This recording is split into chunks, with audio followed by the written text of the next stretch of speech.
The air in Alexandria was heavy, saturated with the perfume of night-blooming jasmine and the metallic tang of impending bloodshed. This tale is not about the famous queen, the one whose legend has been burnished by time. No, this is the story of her sister, the one she sought to obliterate from memory. This is the story of Arsinoe IV, a name purposefully scraped from the papyrus and stone of official history. A phantom that the sands of Egypt were commanded to forget. Before we step into the shadows of this ancient tragedy, tell me, where in the world are you listening from? Your witness, from across continents and centuries, is what breathes life back into these lost narratives. The world knows Cleopatra, the last pharaoh, a sovereign of legendary intellect and allure, who captivated the hearts of Rome's most powerful men. But history is a tapestry woven by the victorious, and for every brilliant thread, there are others, snipped away and hidden in the weave. In that hidden darkness stands Arsinoe, the youngest daughter of Ptolemy XII, a princess who dared to defy the legend, and whose destiny was, by any measure, far more tragic. Stay with us until the end, for the sheer political brutality that sealed her fate, and the chilling efficiency of her erasure, will leave you stunned. To comprehend Arsinoe, you must first grasp the brutal dynasty of her birth. The Ptolemies were not native Egyptians. They were Greek Macedonians, the descendants of one of Alexander the Great's generals. Their rule was a bloody, incestuous, and treacherous game of thrones. Their family line was less a tree and more a tangled, poisonous thicket where siblings married to consolidate power, and rivals were disposed of by poison, the blade, or exile. This was the world Arsinoe and her older sister, Cleopatra, were born into. The court of Alexandria was a gilded prison, a place of staggering opulence and relentless, gnawing fear. The Ptolemies were masters of the dynastic purge. Behind the marble walls, paid for by the boundless wealth of the Nile, whispers of murder and betrayal echoed constantly. Arsinoe learned to navigate this world of exquisite peril, where a shared smile could conceal a plot, and a sip of wine could be your last. Arsinoe was born around 68 BCE, the youngest daughter in a royal family already cracking under the weight of its own ambitions. She was a child of the palace, raised in the dazzling, suffocating heart of the ancient world. The city's great lighthouse of Pharos cast its guiding beam across the Mediterranean, a symbol of Ptolemaic might. But the true power shaping her life was not the Egyptian crown, it was the immense, encroaching shadow of the Roman Republic. Rome was not just an ally, it was a banker, an enforcer, and an increasingly demanding overlord. Arsinoe's father, Ptolemy XII, mockingly called Auletes, the flute player, had squandered fortunes bribing Roman senators to keep his throne. This desperate reliance on Rome was the cancer at the core of the Ptolemaic kingdom, and it was the storm that would ultimately consume Arsinoe.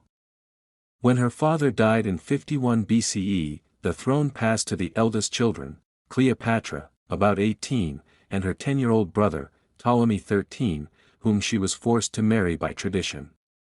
Arsinoe, then a teenager, was a mere afterthought, a spare heir in a dynasty where spares were a liability. The first great conflict erupted between Cleopatra and the boy king Ptolemy XIII, though he was merely a puppet. For his scheming regent, the eunuch Pothinus, Cleopatra was outmaneuvered and forced into exile. But she was not a woman to surrender. She returned not with an Egyptian army, but with a Roman one in the form of the legendary general, Julius Caesar. The moment Caesar's foot touched the Alexandrian docks, the destiny of the Ptolemies was hurled into chaos. And it was in this chaos that Arsinoe would make her desperate, fateful play. In 48 BCE, Caesar arrived in Alexandria, claiming he would mediate the royal dispute. He was swiftly captivated by Cleopatra's cunning and charm. Their political and romantic alliance set the city ablaze. The people of Alexandria, long resentful of Roman meddling, saw Caesar's presence not as diplomacy, but as an invasion. This fury, this bubbling cauldron of nationalist rage, needed a true Ptolemy to lead it. That figure was Arsinoe IV. While Caesar's forces laid siege to the royal quarter, Arsinoe, with her shrewd tutor, the eunuch Ganymedes, saw her moment. She was young, perhaps still in her teens, but she possessed the fierce Ptolemaic will. She slipped through the Roman lines, escaping the palace and fleeing to the vast Egyptian armies mobilizing against the invaders. These soldiers, yearning for a leader untainted by Rome, did not hesitate. They hailed her as queen. This was not an empty title. Arsinoe became the heart and soul of the Egyptian resistance. She was crowned co-ruler with her younger brother, Ptolemy XIV, but it was her strategic mind, guided by Ganymedes, that directed the war. The ensuing Alexandrian War was not a conventional battle. It was a vicious, street-by-street, house-by-house slaughter that transformed the magnificent city into a bloody labyrinth. Arsinoe and Ganymedes proved to be shockingly capable commanders. They laid siege to the besiegers, cutting the Romans off from their supplies and, most devastatingly, from their fresh water. For months, Caesar and his legions were trapped, their situation growing more dire by the day. Arsinoe's forces pressed them relentlessly. Caesar himself faced death on multiple occasions, famously having to swim for his life after his position was overrun. In a desperate act, he set fire to his own ships to prevent their capture, a blaze that spiraled out of control and consumed part of the great library of Alexandria, one of the ancient world's greatest treasures. This was the scale of Arsinoe's rebellion. She had brought the mighty Julius Caesar to his knees, forcing him to burn a piece of human history itself just to survive. But triumph in Ptolemaic Egypt was always fleeting. The court was a nest of vipers, and the alliance between the young queen and Ganymedes eventually soured. Egyptian commanders, tired of the eunuch's dominance, began to plot. Caesar, a master of psychological warfare, released Arsinoe's co-ruler, Ptolemy XIV, knowing it would shatter the unity of the resistance. His plan was brutally effective. The Egyptian command fractured. In the confusion, Caesar's reinforcements finally broke through. The tide turned irrevocably. The end came at the Battle of the Nile in 47 BCE. The Egyptian army was routed. Ptolemy XIV, attempting to flee, drowned in the river, his golden armor pulling him beneath the currents. Arsinoe, the defiant queen, was captured. Her fate now belonged to her sister, Cleopatra, and to Julius Caesar. With her rival captured, Cleopatra was restored to the throne. But her most potent threat was still alive. Arson. With her proven courage and legitimate claim, was a walking insurrection. Caesar, a pragmatist above all else, knew he could not execute a royal princess without sparking new unrest.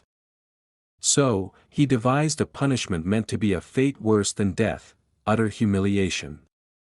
In 46 BCE, Caesar returned to Rome to celebrate a series of magnificent triumphs, parades designed to showcase his power and Rome's dominion.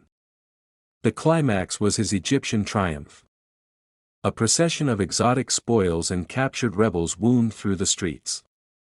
And at its heart, in chains, was Arsinoe IV. She was forced to walk through the Forum, past the roaring, gawking crowds of Rome. She was dressed in the royal finery of a queen, but her feet and wrists were shackled in heavy, gilded chains.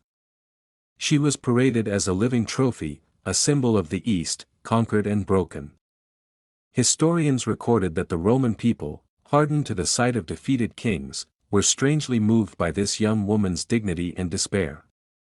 A murmur of sympathy swept through the crowd, and they cried out for her life to be spared. Caesar, sensitive to public opinion, granted their wish, but it was a hollow mercy. He had her guardian, Ganymedes, executed, but Arsinoe was spared for a different kind of death. She was exiled, granted sanctuary at the magnificent temple of Artemis in Ephesus. This was no peaceful retreat. It was a gorgeous, open-air prison. The temple was one of the 7 wonders of the ancient world, a place of immense religious significance. To be granted sanctuary meant she was under the protection of the goddess Artemis, and thus untouchable.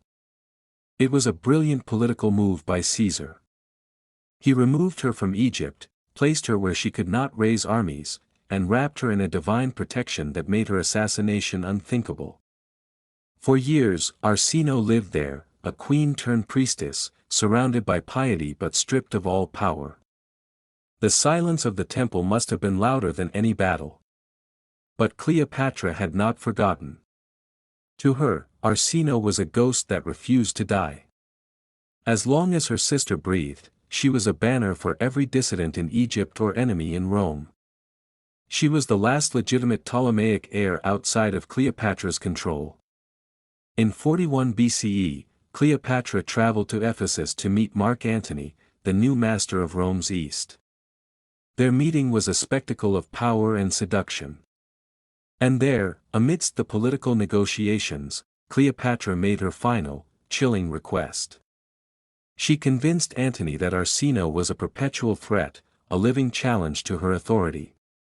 Antony, utterly enthralled by Cleopatra, agreed to an act that would shock the ancient world, the murder of a royal supplicant on holy ground. He sent his assassins into the sacred precinct of the Temple of Artemis. They found Arsinoe at the altar, clutching the statue of the goddess in a final, desperate plea for mercy. They dragged her from that holiest of sanctuaries and cut her down on the temple steps. She was in her early 20s. The murder was a sacrilege that stained the reputations of both Antony and Cleopatra. But the ultimate victory for them was not just in her death, but in the silence that followed. Cleopatra, a master of propaganda, worked tirelessly to erase her sister from history. Official records were purged. Her name was omitted from king lists. Monuments to her were dismantled. She was reduced to a footnote, a rebellious girl who was quietly dealt with. For centuries, Arsinoe was a forgo. 10 whisper. Then, in the 20th century, the earth itself seemed to speak her name. In 1929, archaeologists discovered a grand, octagonal tomb in Ephesus, a structure of clear Ptolemaic design. Inside was a single skeleton. For decades, it was passionately argued that these were the lost bones of Arsinoe IV, a secret burial by those who mourned her. The tomb itself, echoing the great lighthouse of Alexandria, was seen as a final, defiant monument to the queen who would not be forgotten.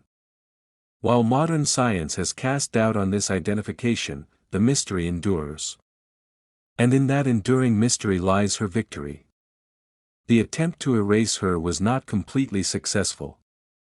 Arsinoe IV, the queen who defied Caesar, the princess humiliated in Rome, the sister murdered in a temple, has refused to be silenced. Her story is the ghost in the machine of history, a reminder that behind the grand narratives of legends like Cleopatra, there are other voices, waiting centuries for someone to listen.